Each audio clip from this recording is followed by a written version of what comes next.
Tamblin. I am also known as Tea with Neldon throughout my different social media accounts and on my website, teawithneldon.com, where I specialize in Chinese tea, tea education, investigative reporting, and product reviews. I have been drinking tea for over a decade now, and basically I've been involved in blogging for the past 5 years or so. I've worked with some of the largest brands in China like Star, Hao, and things like that. And I've been kind of classically trained on how to taste different teas, evaluate teas, and then promote Chinese tea culture to a broader audience. During this time period, I've also helped accurately predict 15 different market trends, both domestically and internationally. And I'm an anthropologist by training, so I love studying different cultures. I love learning about cultures and everything like that, and sharing that love for the planet and all of its uniqueness with everyone. Specifically for my thesis in college to get my anthropology degree, I studied the growth and spread of Gongfu tea culture in North America, or traditional Chinese tea, in the US and Canada, and I really looked and evaluated why is it growing, where is it growing, and how are people getting into this, and what do they see when they think Chinese tea and Chinese tea culture. So those of you who know me know that my true passions in Chinese tea lie in finding the more unique, strange, and often overlooked kind of weird teas. I love seeking out the teas that people actually drink in their daily lives, not the common stuff like the tieguanyins and things that most people know about, but the stuff that farmers are drinking and that the people that make the tea will be enjoying themselves. These teas, they're not as famous, but they're equally delicious, and they still hold an immense cultural value for the regions in which they're produced. And last year I presented on meicha, or Chinese dark tea, and I took you on a province-by-province tour of meicha, explaining what it was and the different regions that grow it. This year, though, I'm aiming to show you a different side of Chinese teas, encouraging you to step off of the beaten path of Chinese tea and explore these hidden corners, discovering the rich cultural heritage, legends, and traditions behind these unique teas. So to start, we'll go over the key takeaways and what you can expect in this presentation. During this presentation, I'm going to go over the different stories behind these kind of more obscure teas, the flavors and aromas, as well as brewing methods of the different teas. The cultural depth is really the big thing here. I'm not really going to focus too much on the taste or the flavors. I want to really kind of spread the cultural aspect of it more. I'm also going to go over the rituals, regions, and surprises with these different teas. And my goal is that I leave you all here with a curiosity-driven tea exploration, that I really inspire you to go and find your own weird teas, or to just kind of look and step outside and be like, oh, hey, I've never heard of this tea before. I really want to look more into this. So, to start, let's go over what makes a tea weird, wacky, and wonderful. So when I was considering what to do for weird, wacky, and wonderful, these are the 4 criteria I came up with. Now, as a caveat, these weird teas are only really weird and unique from a Western perspective and from Western culture. They're perfectly normal within China and with the regions that they are produced. Additionally, I'm also not a doctor, and I'm not giving medical advice with this presentation, but I am going to mention the benefits of a lot of these teas, as within traditional Chinese medicine, or TCM, a lot of these teas are used, and within that we can kind of connect it culturally. So it plays a big part of their role within the culture as well. So I will be mentioning some of the health benefits, but again, I'm not a doctor. Please don't take my health advice or think that this is a health pitch. So when I was considering this, I looked at 4 things. Number 1, uncommon origins. What makes this tea a tea, and why do they make it? Number 2, unique processing or unusual processing. Is there some odd fermentation storage it goes through, or does it have some strange drying method you usually don't see with Chinese tea production? Number 3, cultural quirks. Are there any strange stories or legends behind why this tea was made and why they're still making it today? And number 4, surprising ingredients. Added elements like special herbs, ginger, or in some cases things like panda poop, as we'll discover. So, a brief introduction into processing tea, because I'll be talking a bit about the stages of processing. So this is my sort of processing primer for tea, as I'll be using a few of these terms throughout the presentation. So basically there are 6 to 8 stages of standard processing of Chinese teas. You start out by picking the leaves, and then they undergo what is called fixing or kill green, which is shaqing in Chinese. And they basically take and pan fry the leaves to stop oxidation and fix them in a certain stage. It just makes it so those leaves stay kind of as fresh as possible and lock in those unique flavors. So if you want to think, if you've ever seen a white tea, it kind of looks like stuff you'd rake up in your yard in the autumn. You know, that's a very unprocessed tea. All they really do is they just leave that out to sun dry. Whereas with green teas, they'll take and pan fry them to stop that oxidation and to stop them from kind of going bad in a sense, where they'll get kind of off and you can lock in those fresh flavors. So after this, you have rolling, where they put these leaves into a big rolling machine and it basically presses them or rolls them around in kind of like a tea dough. It releases a lot of those oils, and if you think about it, they have like Taiwanese ball oolongs are a great example of rolled teas, where they take those tea leaves and kind of make an almost tea-like dough, and they just kind of knead them into these tight little balls. They put those in the machines. It's kind of like a bread dough almost. For meicha or dark tea, there's an additional step called wodui, which is wet piling, and in a sense, it is kind of tea composting in the best way possible. They take the tea and they leave it in these big piles, spray them with moisture, usually water or tea, and they leave them to kind of sit and almost ferment. It gives it a very unique flavor, but it's aerobic fermentation. After that, you then have drying, steaming, and pressing, where they'll take those leaves, they will make them nice and supple and pliable, and then press them into cakes or large bricks, either for aging or for ease of transportation. So we will be talking about 8 different provinces today in China, and I've labeled them up there on the map. In order of appearance, we will start with Guangxi province. The second one will be Sichuan. The third province is Yunnan. Then we have Zhejiang, Hunan, Fujian, Jiangsu, and Anhui. Now, you'll notice a lot of these teas come from Guangxi or Guangxi Autonomous Region. This photo here is Guangxi. Guangxi is one of the most beautiful places in all of China, and it's one of my favorite places for tea. It's a rugged, mountainous, hot, humid, beautiful region with a history of tea going as far back as 1,500 years. Guangxi also has the second highest number of ethnic minority populations in all of China, second only to Yunnan, with about 40 different ethnic minorities in Guangxi, or about 38% of Guangxi's total population. Now, the minorities that live there include the Zhuang people, the Miao people, the Dong people, and the Yao people.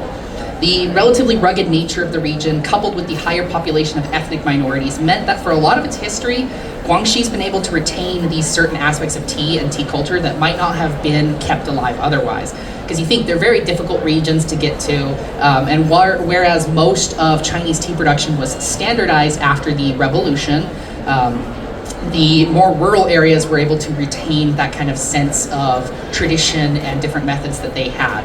And it led to this unique environment for these teas to sit and survive and thrive. So to showcase this off, this next tea actually comes from these tea farms. The first tea I'll talk about. This is Liubao in Sangwu County in Guangxi. And you can see it's a very, very rugged area. Those poor tea farmers, you can see how steep it is. They have to go up and down those mountains every day during picking season and harvest those. So it's really impressive, and they spend a lot of time and effort making sure that these teas are the best teas possible. So our first tea, our first really strange tea that we have is Lao Cha Po. Now, Lao Cha Po is a relatively uncommon form of Liu Bao. You might have heard of Huang Pian, or the big yellow leaves in pu'er, something that, while usually frowned upon or kind of reserved for additional pressings, is lauded and drank as its own thing in Guangxi, usually in Liu Bao and around there.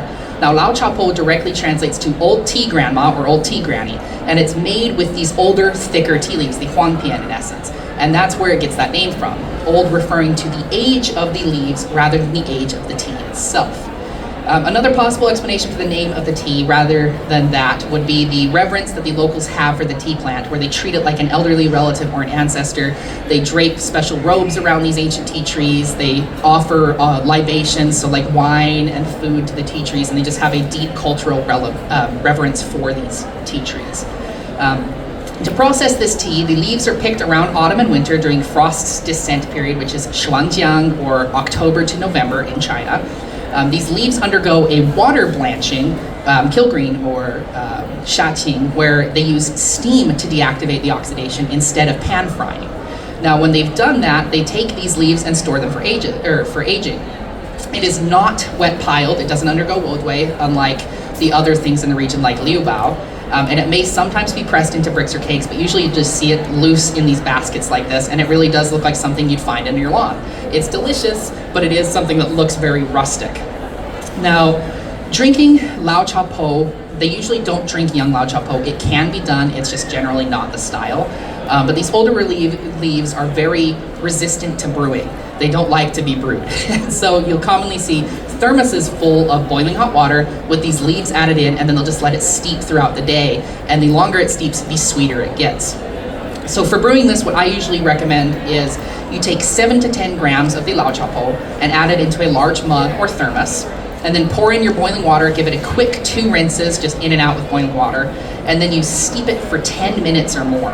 This long steep will result in an incredibly sweet, smooth, and earthy tea with notes of maple syrup and maple bark. It's a very lovely, impressive tea, and it's usually, like I said, just drank by those farmers out there. So that brings us to our next tea, which is Chong Shi Cha. Now, Chong Shi Cha is the kopi luwak of tea, if you've ever heard of kopi luwak. It's not really a tea in the traditional sense, but it does date back to the Qianlong era, or about 1736. It's highly revered in Guangxi by locals, though it may be off-putting to many. The name translates literally to insect droppings tea, so I do apologize, we are talking about poop and drinking poop. But basically, in a more poetic name, they will usually translate it to dragon pearl tea or tea treasures. The literal translation is accurate though, because it is the actual dropping of the insect. To process it, you can see up there, they pile up these liu bao leaves and they mix them with different medicinal herbs for flavoring, and then they just leave these piles to sit and allow insects to come and kind of feed off them, usually caterpillars, but sometimes moths and other things like that. And then it is somebody's job to go and sort through that and collect those droppings.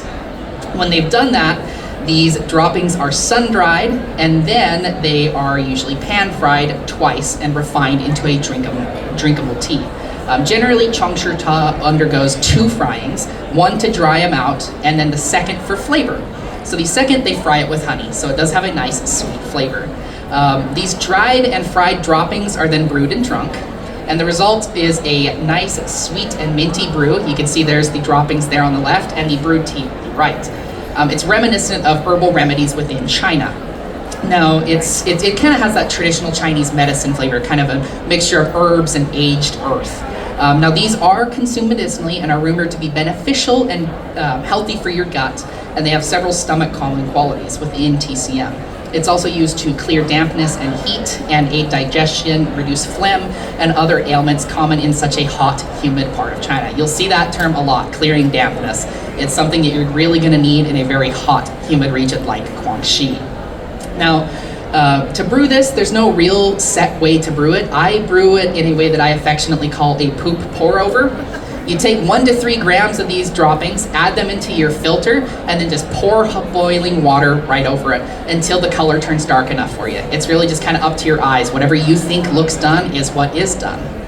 Now, the flavor of it is delightfully earthy. It's slightly minty. Imagine kind of chewing on a fresh cut pine branch with some mint leaves afterwards. So our next tea is also from Guangxi. This is cha guo ke. Now, cha guo ke is a special type of tea, often subcategorized as a liu bao byproduct. Now, liu bao production, as mentioned earlier, is extremely ancient, going back about 1,500 years, but cha guo ke is relatively recent. There's little historical record on it, but we do see some writings beginning in the Qing dynasty, when the earliest mentions of cha guo ke are recorded. Loosely translated, cha guo ke means tea fruit shell, and it's exactly as it sounds. They take the seed pods of the tea plant and they dry them. During drying, these pods crack and they remove the seeds from the inside and just keep the shells. Now, some places in China, they do drink the actual tea seeds themselves, but in Guangxi, the belief is that the tea seeds are too bitter, and so they prefer to save these as they're mellower and they have kind of a sweeter, softer flavor that gets better with age. It is a folk tea, or classified as a folk tea or farmer's tea, and it began as a rather small-scale practice amongst tea farmers as a way to use every part of the tea tree. Now, the fruit of the tea tree doesn't mature until a full year after it flowers, and once it's harvested, they take and sun-dry those and process it into the cha guo ke. Within TCM, it is beneficial for, again, removing dampness, but I think it's really grown in popularity recently because of its proposed health benefits, like the tea shell itself contains lignin, tea saponins, amino acids, fat, vitamins, and a few other beneficial digestive substances that, according to TCM, help relieve fat and improve digestion, especially after a greasy meal. They just help really expel that and make it really easy for you to digest. Now, With the revival of interest in meicha within China, which has been really popular since the early 2000s, interests in all parts of the tea tree have really become common. People really like to see all parts of the tea plant being used. People have rediscovered and sort of remarketed these products like tieguanyin, and they've started emphasizing them as traditional folk products made by farmers in and around Huzhou. Now this, along with the aged flavor and the reported health benefits, are probably what has made it so that tieguanyin is maybe one of the ones you've seen, and it's become a marketed product amongst specialty international vendors. Now to brew tieguanyin, you'll use a rather high ratio of 1 to 40 or 1 to 50. If you're familiar with Gongfu brewing, it's usually a 1 to 10 or 1 to 15 ratio. In this case, for every 40 or 50 milliliters of water, you're gonna add 1 gram of these tea shells. You will rinse them twice quickly with boiling water and then brew it for 3 to 5 minutes before drinking. Now the tea can be received 6 to 8 times, and it produces a mellow, clear, reddish-brown tea with notes of jujube, slight pine smoke, rock sugar, and betel nut.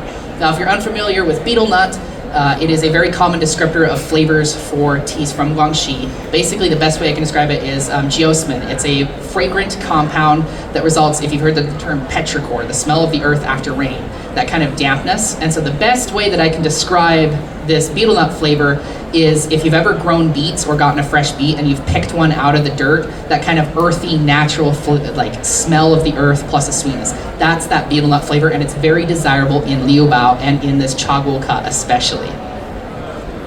Now on to our next tea here. This is cha.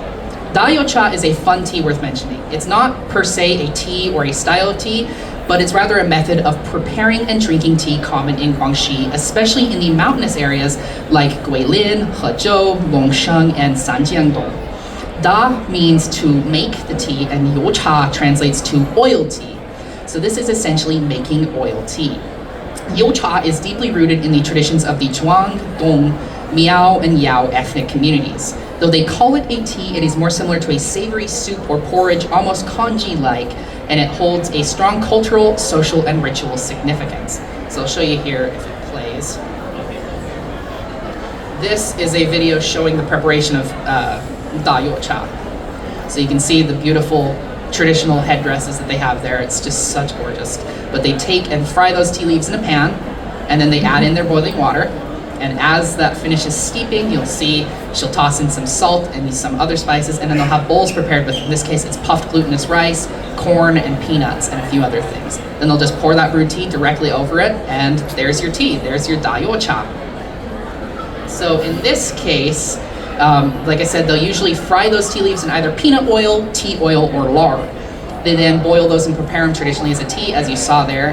But as the tea steeps, they'll add different things to it, like salt and spices. After steeping, they'll add different toppings, like in this case, they added the puffed glutinous rice and peanuts and a few other things. But traditionally, you'll see things like rice, peanuts, corn kernels, chopped scallions, ginger, and in more abundant times when they're really showcasing the culture, they're having a traditional gathering, you'll see things like toasted sesame seeds, minced garlic, preserved radish, tofu bits, things like that. It creates a rich, brothy tea that might startle you at first when you drink it because it doesn't really look like tea, but you'll fall in love with it the more you drink it. It is something that's really nice to have.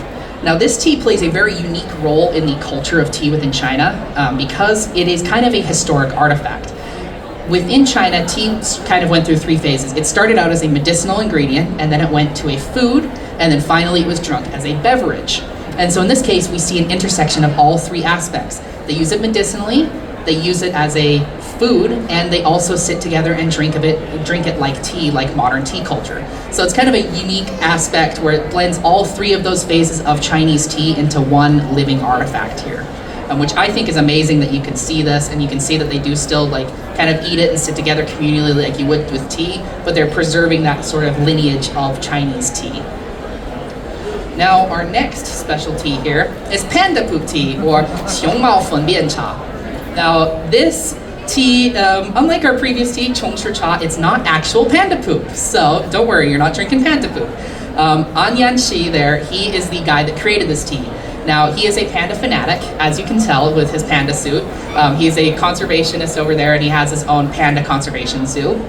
But unlike Chong Shi Cha, it's not actual poop. It was developed more as a marketing gimmick in Sichuan province, using panda dung as fertilizer for the tea plants. It also was one of the most expensive teas on the planet at one point, where it was about $100,000 for a little over 200 grams of the tea.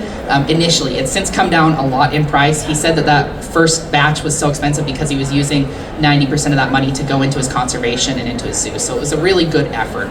But basically, to make panda poop tea, the farmers purchase panda dung from either local zoos, or they'll make the trek into the mountains themselves and hope they get lucky and find wild pandas and wild panda poop. They will take these and gather that dung. The rationale behind this is that pandas, when they're eating, they only eat wild bamboo, and they only absorb about 30% of the nutrients from the bamboo. So the math would mean that then you would have 70% of those nutrients that have not been absorbed by the panda's body. And so their thinking was, well, 70% nutrients, that 70% is now going to go into our tea plant instead and really help nourish our tea plant. So they take that, and it makes it an organic, environmentally friendly tea, and it also promotes panda conservation efforts in China.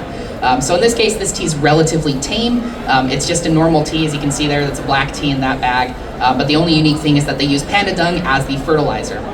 It just tastes like any standard black or green tea from Sichuan province, but it's really just a clever marketing tactic that I thought was worth mentioning, because you don't really see the use of panda dung anywhere else in China. Let's see. There we go. So the next tea is actually one of my favorite teas. This is Suen Cha, or sour tea. Now, it's so incredibly unique, I just had to mention this. Suen Cha is a unique tea from Yunnan province. It is primarily drunk in and around Bulong and Jingmai mountains, and the version made by the Daong people is especially popular. Now, the Daong are one of the oldest ethnic minority populations in China, with a long relationship with tea. They are descended from what is believed to be the first ethnic group in all of China to harvest tea, the Pu people. Now, tea permeates every aspect of their culture and daily lives, and in some villages you'll still see several hundred-year-old tea trees wrapped in scarves and adorned and kind of really just revered by the locals. Now, the creation myth of the Daong is really interesting too. They believe that they were created from tea. In the Daong creation myth, they believe that 102 tea leaves fell from the heavens and turned into people. And so this just shows you that tea plays such a significant role in their cultural history, that they really do have such a deep connection to the drink. Now, the other unique thing is when boys and girls come of age as part of that kind of becoming an adult ritual, they're given a packet of Suen Cha by the elders. They then use this when they are engaging in their kind of courtship traditions. So when they identify a potential partner, they give them a packet of Suen Cha. And that's how they sort of flirt and kind of communicate with each other. Hey, I'm interested in you. Here's some sour tea. So it's really amazing from an anthropological perspective that traditions like that still survive, and they have such a unique connection all the way back to when tea first started, and they're still maintaining some line to that. So what makes this tea unique? The production. On the left you can see the meicha, and on the right you can see a brewed leaf, which is massive. But I'm going to flip back and forth between a few slides here because they got a little bit out of order on Google, so please forgive me for that. Right here, this is the most traditional way. Here we go. So they take these thick, older leaves after they've ground or picked them, and they collect them, boil them in boiling water for about 40 minutes, and then they kind of fry them in that open kind of pestle like that. When the tea leaves are fully cooked and softened, they then press them into these bamboo tubes and cover those bamboo tubes with banana leaf. Now, these bamboo tubes are then left underground in a pit for a period of 7 days or more, all the way up to 9 months, which means this ferments anaerobically. Now, this tea is then processed two ways. The more traditional method by the Daong people is to take this tea and then pound it into a sort of tea dough, a tea paste, and then they take that dough and they squish it out into these flat cakes, and when they're preparing it, they cut those up into chunks and put those into their brewing vessels. Now, the other way is what I showed you on that first slide, where they take and extract all of those leaves out of the bamboo tubes, and then they process them like a shengpuer. So that's then when it will undergo all of the finishing steps common to shengpuer. Now, this unique processing results in a very unique characteristic to the tea. It does give it a sour flavor because it has undergone a lactic acid fermentation underground. And so when you get Suen Cha, the more traditional type that's been underground, it has a much stronger fragrance. But in some parts of Jingmai, in Mangjing village on the left there, they ferment theirs above ground in fermentation crocks, similar to like Korean ongi that you would use for like gochujang or things like that. This mellows it out a lot more. And interestingly enough, they like to use material from like Laomana or Laomanar mountain, which has a reputation for being incredibly bitter and having a nice sweetness to the aftertaste. Well, when it's undergone this processing, the lactic acid fermentation mellows that bitterness out and turns it into a much sweeter tea. And it's really weird. It becomes a smoother, easier to drink, more classic shengpuar, where you get the fruitiness, you get the floral flavors, but you don't get as harsh of a bitter kick to your mouth. But instead you get a sort of goat cheesy-like funk, in a sense. So it's a trade-off. I personally love suen cha. Other people have said it's not for them, but it is something that I do think is incredibly delicious. And it's fairly easier on your stomach to enjoy. Now I'll show you, there's the daong cakes on the left when they've cut them into pieces and sliced them up for brewing. And on the right there is what the leaves look like inside the tube after they've undergone that fermentation when they bring it back up. So you can see they do get kind of slimy in a sense, but that's why they then process those and dry them out, or they grind them up into a paste. So this next video here is the process itself. And this is the traditional daong method. So you see they've got the tea leaves there and they've pressed it into this kind of dough. So I'll pause it. You can see it's basically, they've just pounded those tea leaves as much as they could and they've turned it into a paste. Now this paste, they take that and they form it into sort of balls between their hands. So there we go. And then they press them out on, again, banana leaves. It's very common because they have a lot of banana trees out there, which, I mean, they live in a jungle and it's a beautiful area, so of course you're gonna use everything you have. And you see they're just pressing those into cakes with their hands there. They have a bamboo ring to kind of mold and help keep that shape. But that's why those tea, if you notice when it's cut up, it has a lot of those ridges. It's actually the fingerprints of the people in the tea. And then that's what it looks like when it's been drying. And then they just cut it into chunks, and then that's what you will actually be drinking. And in Jingmai and Mangjiang especially, you'll see they'll take these clay vessels and they'll take the tea itself and put it directly into there and just brew it right over the open flame. Personally, this makes it very, very strong, but you can see it results in a very nice golden colored tea. I prefer to brew it more gong fu, because that is what I'm more used to, but I do enjoy the traditional way as well. And to brew that, you'll take 5 to 10 grams of those leaves, add them to your gaiwan, usually about 100 milliliter gaiwan, and then you'll rinse it once, and then steep it for 5 to 10 seconds for the first steep. You're gonna treat it like a shengpuar, basically, because that's in essence what it is. It's basically a funky, unique shengpuar.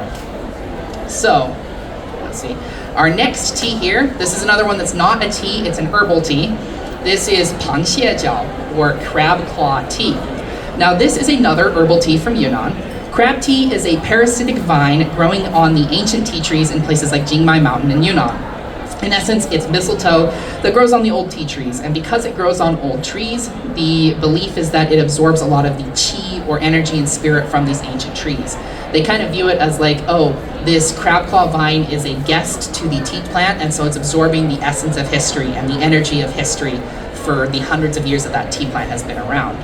Now, they call it crab feet or crab claw because of the appearance. You can see it's got small coral-like divided branches that look like crab's legs.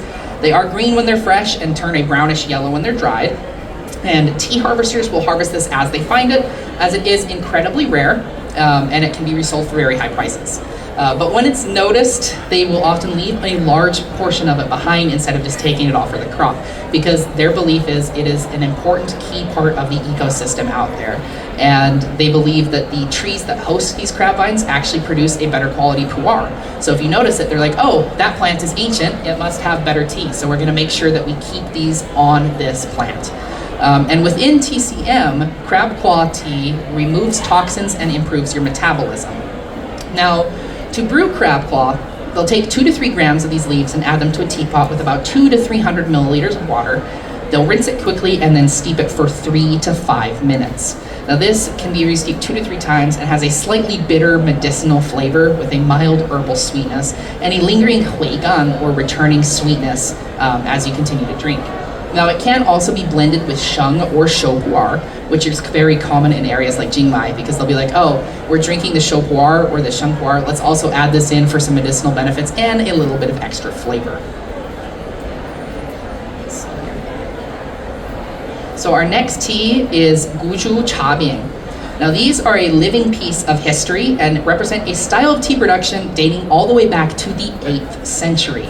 This is actually one that I was very surprised to come across. I knew this style of tea was still produced in Korea as a rather rare tea called Chong Shi Cha or Cha, but I was unaware that it was still made in China. So it was really cool to see this. Now, this is a compressed green tea, Guju being the region in which it was produced, and cha being meaning tea cake or tea disc.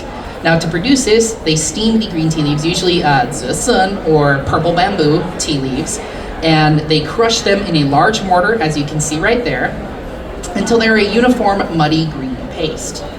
And when they have that paste, they'll take and they'll press them into the cakes in molds. As you can see in that picture on the left, there is a metal ring for the mold, and they'll just compress them into those molds. After pressing the cakes with a small wooden mallet, they will take and bake them or air dry them in an oven for about 20 minutes at 72 degrees Celsius. Then they'll lay them out in these heated wicker baskets like this and leave them to dry for 6 to 9 days. They puncture holes in these cakes during the first day of drying, usually as it's still a little bit supple and you can punch it through. But historically, those holes served a purpose. These holes were a result of spit roasting the tea. So they would take all of these coins, put them on a big spit, turn that over the fire. And it's just something that we still replicate today in this tea production, and it's just kind of lingered around. The other unique thing, having a hole in the center of the disc allows some more oxygen to come into that and allows for better aging conditions for the tea in general. Now, this one, like I said, it's just something that's very unique and you don't really see that often.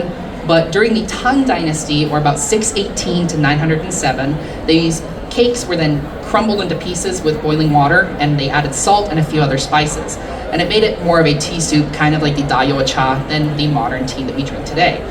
Nowadays, though, the recommended brewing method is grandpa style, if you've ever heard that, where you take your gongdao bei, or fairness pitcher, you put the cake inside and you fill it about halfway with water that's just below boiling, and you let it steep as long as you'd like. This results in a very nice, pleasant, kind of medicinal, green, herbal flavor to it. Now, I've only ever seen this offered by one vendor in the entire Western market, and when I asked friends that were in Guju, they had never even heard of this tea.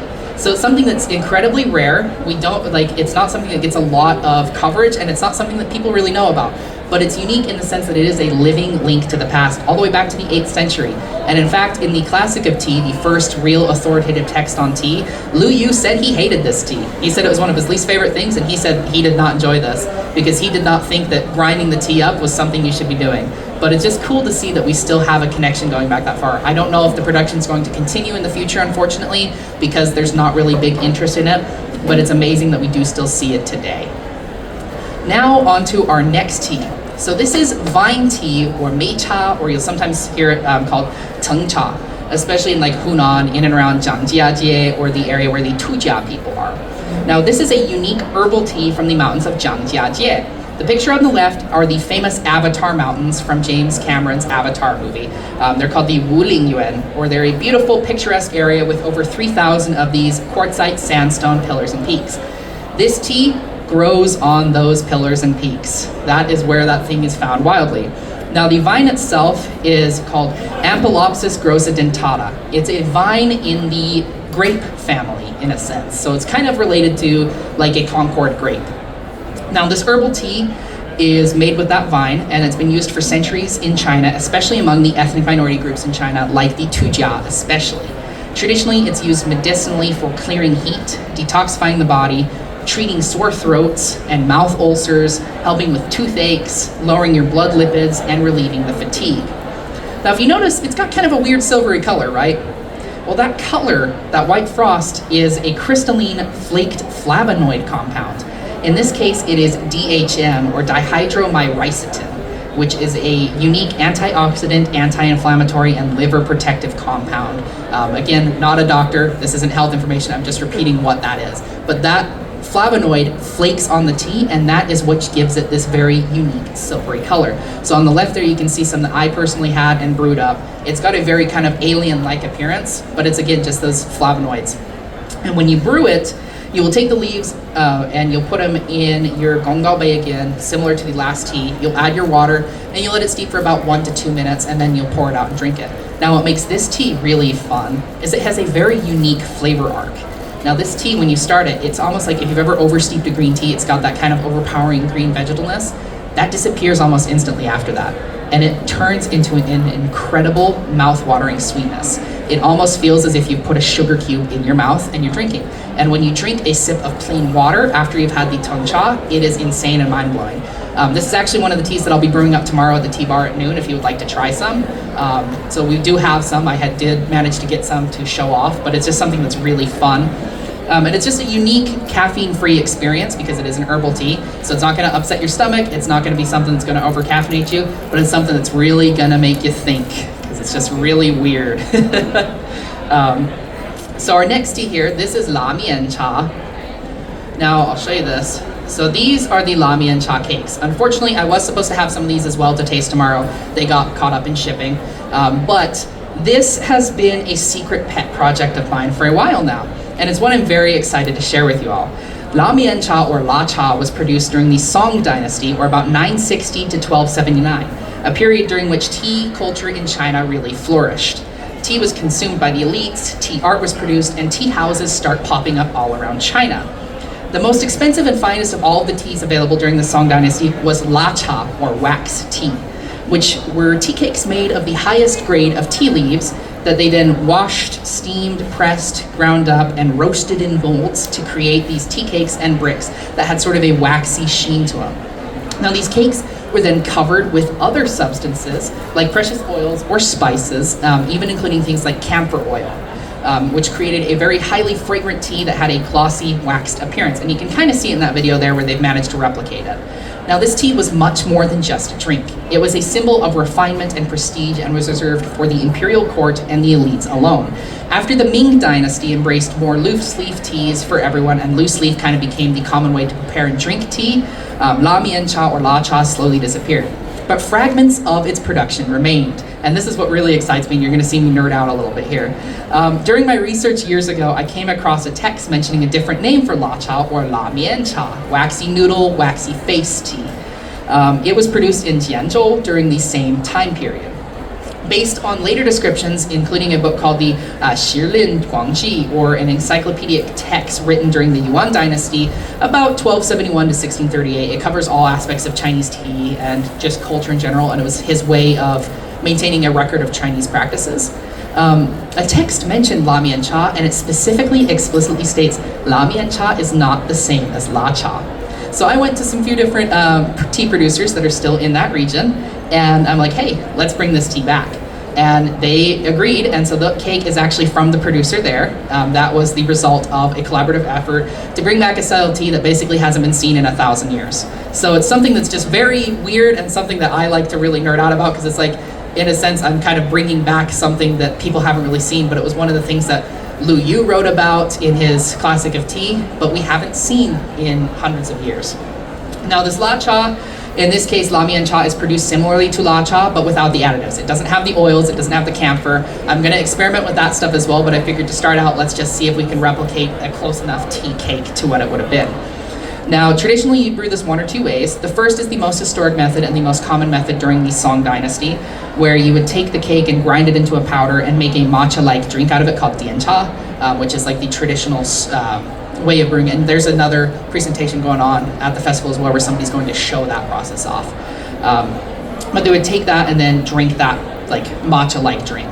Now, the second way is more Gong Fu style, and that's the way that I brew it again, because that's what I like to do to really experiment and play around with teas, is Gong Fu in a porcelain gaiwan. You'll take about 5 to 10 grams of the leaf, add it to your 100 milliliter gaiwan, and then hit it with boiling water. Do a quick rinse of about 3 seconds, and then steep for about 5 to 7 seconds for your first steep, about 7 to 10 seconds second steep, 10 to 15 seconds third steep, and so on and so forth. The flavor is very difficult to describe.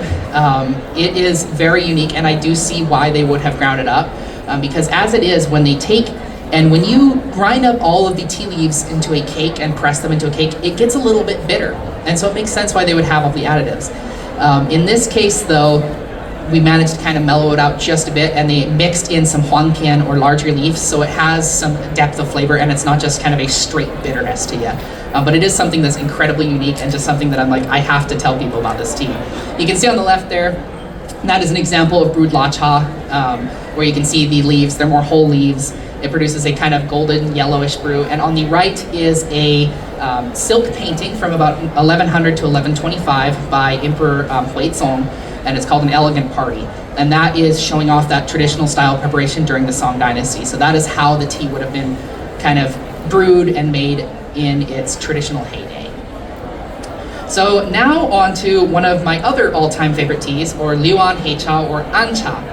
Now, this is one I reach for quite often because it's honestly, like, if I can't decide what to drink, I drink this. It is from Anhui province, and the earliest recorded mention of Liuan Heicha appears in ancient texts during the Tang Dynasty, so again about 618 to 907.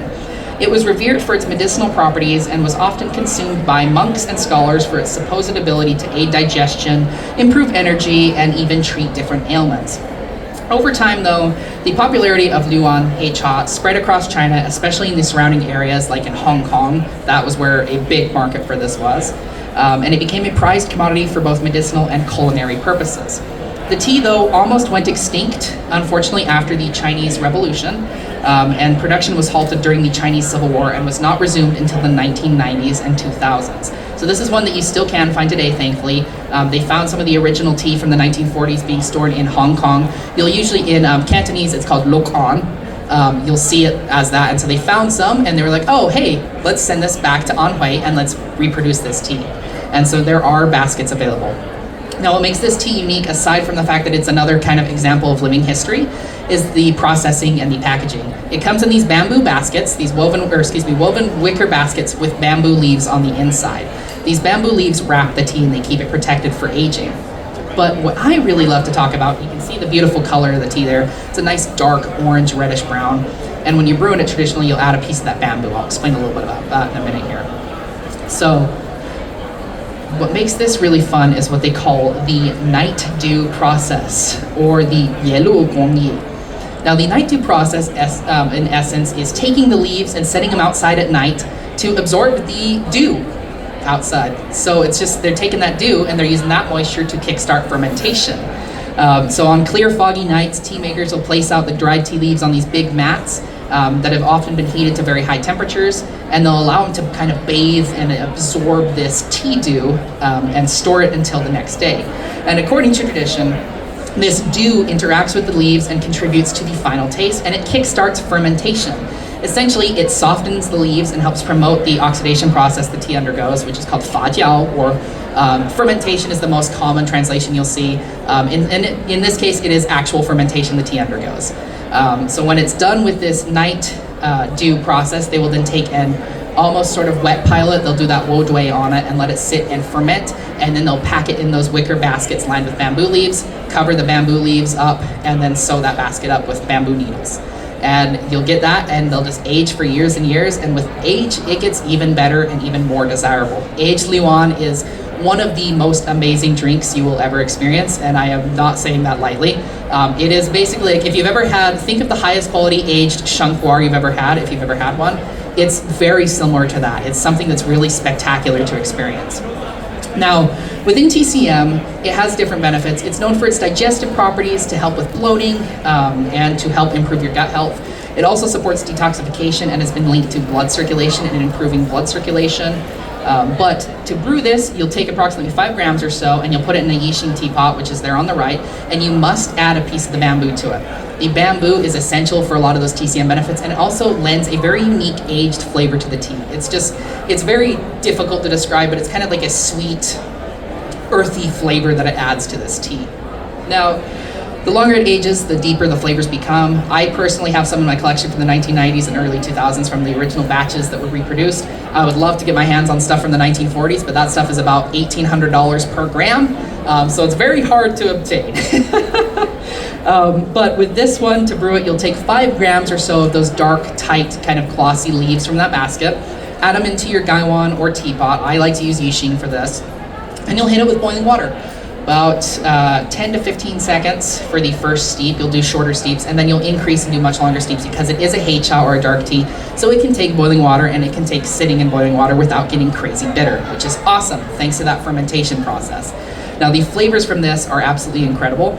On the aged stuff, like from the 90s, it's kind of like a dark chocolate-covered cherry-like flavor with an intense sweetness coming in like a rock sugar, like you put some rock sugar in your mouth.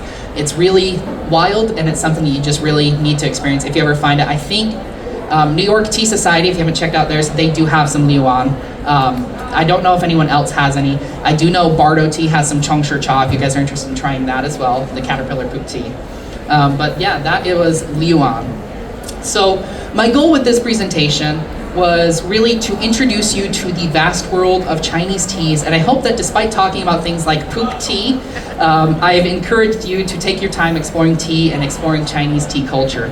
If you step outside of the box and look around for these more unique teas, you'll be amazed at what you can find. From uncommon origins and processing to unique legends, lore, traditions, and also regional specific tea customs and things like that, Chinese tea is full of many unique options that you may have never even considered. And it's just amazing how incredible and unique Chinese tea culture truly can be. So thank you all for coming once again, and I'll be sharing some of these teas tomorrow at noon over at the tea bar, if you'd like to experience them. The two that I will have are Lao Cha Po, the old tieguanyin, and I'll also have some of that meicha, the vine tea. I may have some other teas we're trying to see, but tomorrow at noon, if you stop on by the tea bar, I'll have some of those for you to experience. Thank you all for coming, and if you'd like, just feel free to pop on over. So cheers.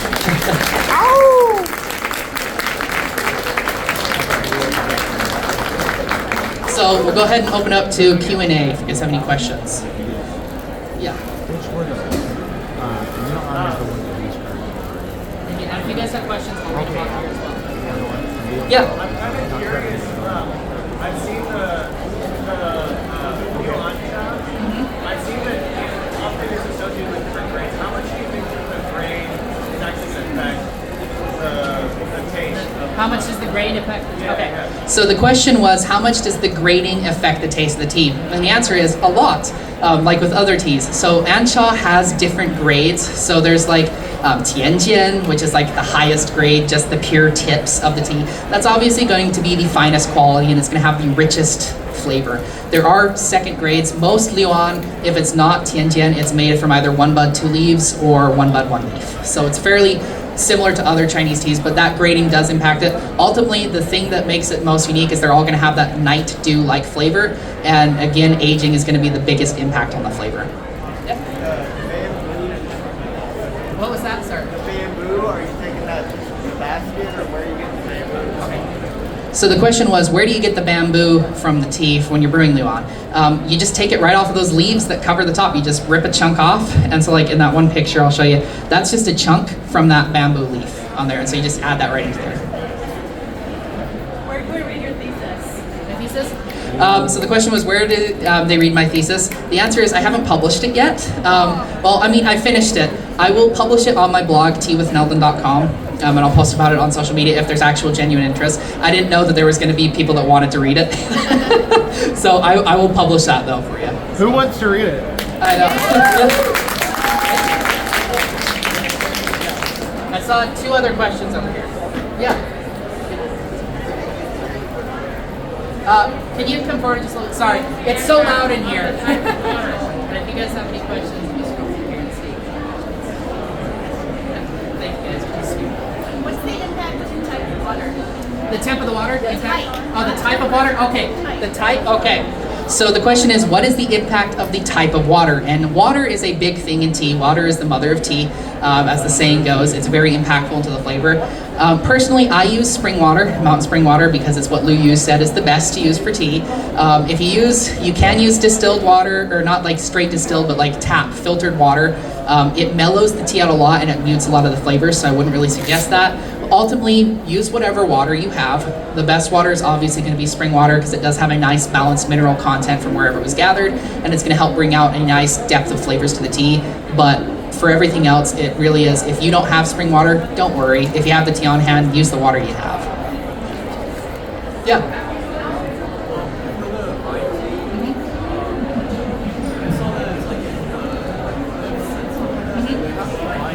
Yes, yeah.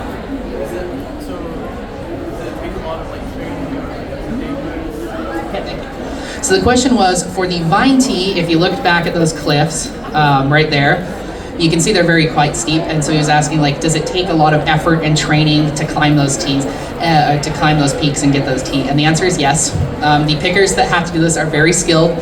and they treat it more similarly to a traditional Chinese medicine when they're drying this.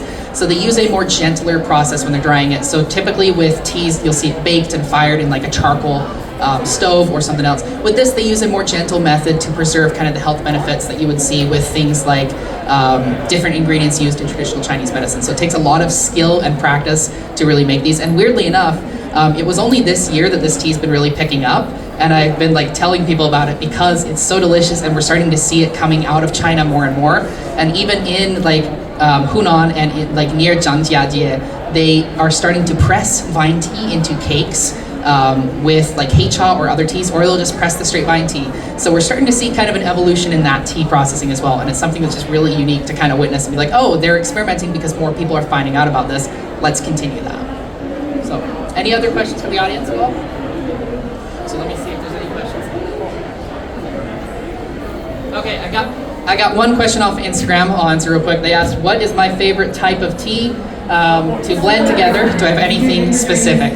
The answer is I have a very unique medicinal blend that I do, which is the Hong Pao, Chen Pi, goji berries, sand ginger, and it's really good for lung health, and it helps me when my lungs are really hurting because Utah has really bad air sometimes, especially in the winter. So that's my favorite type of blend tea. My favorite type of tea overall would be hei cha, dark tea, or yen cha, wu yi rock oolongs. So, awesome.